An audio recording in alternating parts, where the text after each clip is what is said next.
Au sommaire de cette édition, les membres du Front uni pour la sauvegarde de l'intégrité du Mali et une délégation de l'association culturelle Soniké ont été reçus en audience à la primature. Les actions à mener pour la réussite de la transition et l'organisation très prochaine du festival Soniké en Mauritanie étaient à l'ordre du jour. De la primature, nous irons à Ségou où 387 élèves sous-officiers du Mali et d'autres pays d'Afrique reçus leur épaulette. Cette remise met fin à leur formation de base qui a duré 3 mois.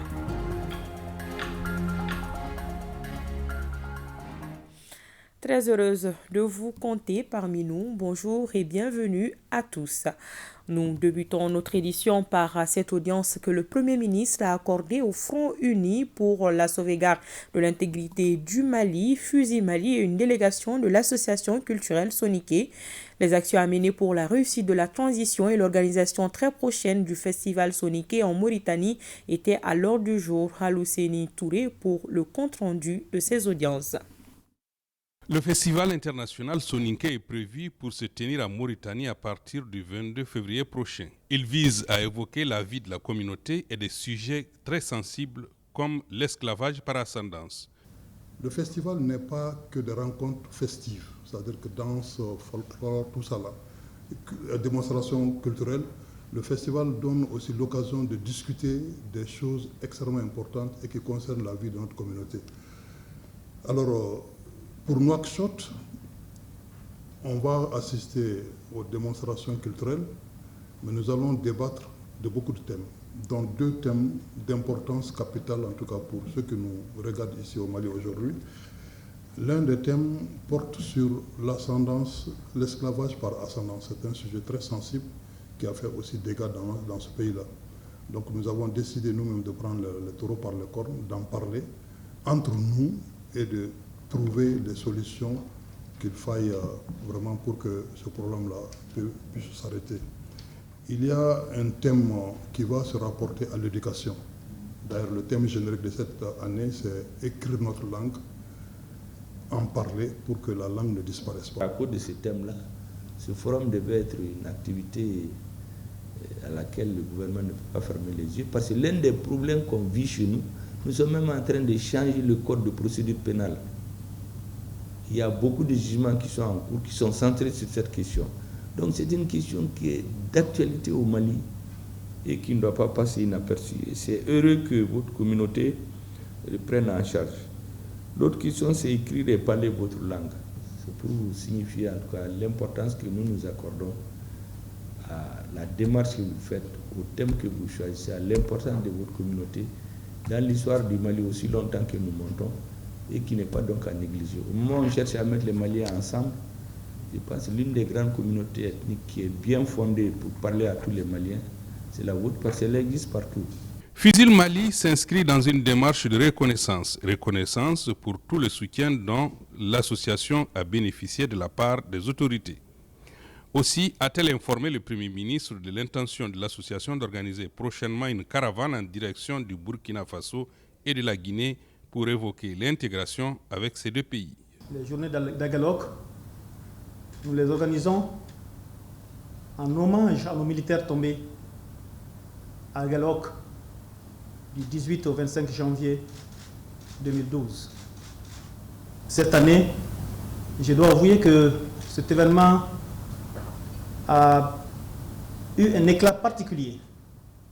D'abord, de par votre présence physique, doublé de votre contribution à la fois matérielle et financière. J'avoue que la plateforme Fusil Mali manque de mots pour vous remercier. Dans les jours à venir, le peuple malien est appelé à se prononcer à l'occasion d'un référendum naturellement sur un projet de constitution, un nouveau projet de constitution. Je dois dire cet après-midi, au nom de notre plateforme, que nous adhérons entièrement et pleinement à cette initiative parce que nous pensons que beaucoup de difficultés que notre pays a connues ces dernières années sont dues essentiellement à un certain dépassement des textes de 92. Dans les jours à venir, Fusil Mali entend se rendre au Burkina Faso, en Guinée-Conakry, pour d'abord commencer, ensuite d'autres pays suivront. Et nous entendons vraiment parler Mali, parler du Mali, parler à nos compatriotes, leur expliquer toutes les belles actions qui sont en train d'être menées aujourd'hui afin que tous puissent faire bloc derrière les autorités de la transition. L'association a également demandé que les veuves et orphelins puissent bénéficier de certaines largesses de la part de l'État. Toute chose que le Premier ministre a trouvé juste comme demande et a promis que l'État ferait tout ce qui est possible pour reconnaître les efforts de tous. Le président de la transition, chef de l'État du Mali, a décidé, conformément aux recommandations des assises, d'élaborer une nouvelle constitution pour les Maliens. Il aurait pu s'asseoir dans son bureau, faire une constitution, demander aux Maliens de voter. Parce qu'aucun Malien ne va lire, il y a très peu en tout cas qui vont lire toute la constitution. Au moment du vote, les gens se posent la question, est-ce que Nebe Assimi fait? Est-ce que je suis d'accord avec Assimi Goïta et ce qu'il est en train de faire et son gouvernement? Si c'est oui, on vote oui. Si c'est non, on vote non. Donc il aurait pu faire un texte et dire aux Maliens de choisir. Mais il a décidé d'élargir autant que possible les concertations pour montrer que toutes ces initiatives doivent être partagées par la majorité des Maliens. Et si vous, avant même qu'il ne finisse les concertations, vous décidez de soutenir ce que le gouvernement fait, comme je l'ai dit, nous ne pouvons qu'applaudir. Toutes ces associations se rendent hors de nos frontières et sont considérées à ce titre comme des ambassadeurs de notre pays. Le Conseil des ministres du 15 février 2023 a adopté un projet portant modification de la loi électorale en cours. Les modifications portent entre autres sur la confection et l'utilisation de la carte d'identité biométrique comme carte d'électeur ainsi que le vote par anticipation des FAMA. Pour plus d'informations, suivons le ministre délégué auprès du ministre chargé des réformes politiques et institutionnelles. Sila Fatoumata Sekou Diko est au micro de Dougoufana Traoré. Les modifications ont porté essentiellement sur un peu moins d'une douzaine d'articles, mais qui concernent essentiellement 4 points. Ensuite, il y a quelques erreurs matérielles qui ont été corrigées. Suivant le décret numéro 2022-0639 PTRM du 3 novembre 2022, il a été institué et réglementé la carte nationale d'identité biométrique sécurisée, qui est en train d'être confectionnée, qui est même en train de commencer à être distribuée par le ministère de la Sécurité. Or, dans la loi électorale, cette mission revenait à l'EJ pour la confection de ce qu'on appelait en ce moment la carte d'électeur biométrique. Maintenant, en lieu et place, on va faire en sorte que la carte nationale d'identité biométrique sécurisée que le ministère de la Sécurité est en train de confectionner et de distribuer puisse servir non seulement des cartes d'identité nationale, des cartes consulaires, et puis prendre en son sein le bénéfice de la carte NINA, mais également servir des cartes d'électeurs lors des élections. En termes de coût, c'est plus que bénéfique pour notre budget. Le deuxième point porte sur la réduction du délai qui était prévu dans la loi électorale et qui disait que les coordinations de l'EJ doivent être installées au moins 6 mois avant le jour des scrutins. Il y a un chronogramme qui a été adopté et adossé à la loi électorale, mais aussi à d'autres textes. Et dans ce chronogramme, c'est ce délai-là qui a été repris. Donc, pour ne pas changer la teneur du chronogramme, on préfère plutôt revisiter la loi pour ramener ce délai de 6 mois à 3 mois pour rendre l'installation des coordinations tenable et en même temps la tenue du scrutin référendaire, parce qu'il doit se tenir le 19 mars 2023, de même qu'un certain nombre d'autres élections. Le troisième point concerne l'institution du vote par anticipation au profit des forces armées et de sécurité. Les mobilisations sur les théâtres des opérations sécuritaires et militaires généralement se font de manière impromptue. Donc c'est de donner une autre chance que les militaires peuvent utiliser éventuellement pour pouvoir bénéficier du maximum de garanties pour exercer leur droit constitutionnel de vote. Le quatrième point, 6 textes qui concernent les réformes administratives et territoriales. Donc ces réformes vont sûrement avoir un impact sur la cartographie électorale et donc sur le fichier électoral. Donc par cette disposition modifiée, c'est de permettre à ce que l'EJ puisse intervenir sur le fichier électoral et apporter les correctifs nécessaires sans que cela puisse prêter à suspicion. À côté, il y a des erreurs matérielles comme dans l'article 149 où on a par inadvertance mentionné le mot candidat pour le scrutin référendaire, alors qu'on sait qu'au niveau du référendum, c'est soit le oui ou soit le non, il n'y a pas de candidat.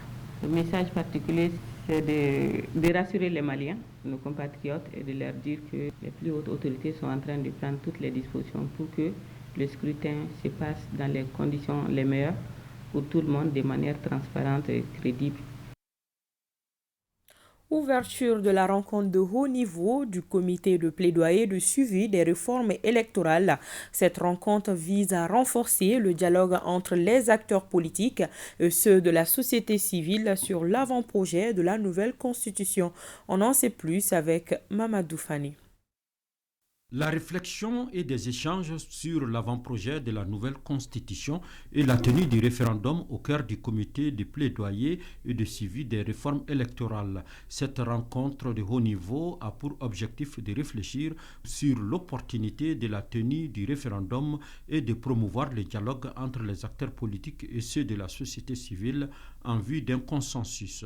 Nous sommes convaincus que de cette rencontre, nous allons tirer des pistes. Parce que nous n'avons pas la prétention d'avoir des solutions toutes prêtes à proposer, mais déjà de mettre les différents acteurs ensemble et de les obliger à se parler est déjà un point positif. Nous sommes au niveau de l'Institut néerlandais pour la démocratie multipartite vraiment en attente des recommandations et des conclusions qui vont sortir de ces 2 jours de travaux, car nous sommes convaincus qu'elles permettront d'aller vers ce référendum dans un climat plus apaisé. Aujourd'hui, une opportunité inespérée s'offre à nous pour un nouveau et un bon départ pour notre Maliba. Et pour rendre ce Maliba plus fort, plus résistant, plus résilient. Un Mali émergent, un Mali prospère, un Mali puissant, un Mali à fière allure. En ce sens, nous sommes inexorablement liés et surtout naturellement dépendants des uns et des autres. Il est attendu à l'issue de cette rencontre un débat franc avec des arguments objectifs sur la nécessité de la tenue du référendum et de convaincre les sceptiques au projet de réforme électorale. Les résultats de l'étude initiée par le consortium Moussonet-CAP-DH sur les violences basées sur le genre sont au centre d'un atelier de haut niveau multi-acteurs. L'objectif visé est de fédérer les efforts dans le cadre de la lutte contre les VBG en vue de l'amélioration du cadre juridique de protection des droits des femmes au Mali. Les explications de Inaba. Le Mali ne dispose toujours pas de loi contre les violences basées sur le genre. Malgré la ratification de plusieurs instruments et traités, les femmes peinent à avoir gain de cause. Qu'à cela ne tienne, elle intensifie les initiatives afin de convaincre les décideurs à tous les niveaux. C'est l'objectif de cette rencontre. Une rencontre qui entre dans le cadre de la mise en œuvre du projet Mousso Congo Ambé Congo. Les populations en général, les femmes en particulier, ne jouissent pas de leurs droits fondamentaux consacrés par des textes nationaux, régionaux et internationaux auxquels le Mali a souscrit. De 2012 à nos jours, le Mali vit une crise multidimensionnelle avec son cortège de crimes et de violences sexuelles et sexistes inouïs dont les femmes et les filles payent le plus lourd tribut alors qu'elles demeurent toujours sans réparation. Ça concerne tout le monde, les hommes aussi bien que les femmes. Tout homme a une femme, une fille, une sœur, une maman. Donc les questions de violence faites aux femmes et aux filles ne concernent pas seulement les femmes, ça concerne toute la population. À l'instar des pays voisins, je souhaite vraiment, vivement, que les plus hautes autorités maliennes puissent faire adopter une loi réprimant spécifiquement de telles violences. Ce projet biennal Mousso Congo Ambé Congo est financé par Oxfam à travers son mécanisme Voice et mis en œuvre par le consortium Moussonet CAP-DH. Il couvre les régions de Kaï, Koulikoro, Sigasso et le district de Bamako. Au niveau du département, depuis 2017 aussi, on a déjà l'avant-projet de la lutte contre le BBG qui a été déposé par la société civile. Et nous y travaillons à l'interne. Nous agissons avec tact sur ce dossier-là. Sinon, l'objectif final, effectivement, c'est d'avoir cette loi à moyen et long terme. Le but du projet est d'améliorer le cadre juridique de protection des femmes et des filles, et cela afin de lutter contre les violences et les inégalités à l'égard des femmes et les filles au Mali. Les villages de Tenkaré et Guétala dans la région de Caï viennent de recevoir leur relevé d'identité bancaire de la Banque sahélo-sahélienne pour l'investissement et le commerce BESIC Mali. C'est dans le cadre du concept Point Diaspora du programme Tunkaranke. Boubacar Bablé Touré a fait le reportage. Un pari de plus gagné par le programme Tunkaranke en partenariat avec la Banque sahélo-sahélienne pour l'investissement et le commerce BESIC Mali. Celui d'un développement harmonieux des villages à travers le concept Point Diaspora. Un concept qui vise d'abord à favoriser une inclusion financière à travers les fonds envoyés par les Maliens établis à l'extérieur. Ensuite, permettre un développement de ces villages à partir des frais d'envoi. Des opérations qui nécessitent l'ouverture d'un compte au nom des villages bénéficiaires, d'où la remise officielle des relevés d'identité bancaire au comité villageois de Tinkaré et Guétela dans la région de Caï. Ce jour est historique, mémoriel et mémorable, qui magnifie ce moment solennel où les habitants de Tinkaré, de Guétala, ont placé entre leurs mains la plus grande et la plus redoutable des armes de combat dont ils disposent. La confiance à la Banque sahélo-sahélienne pour l'investissement et le commerce.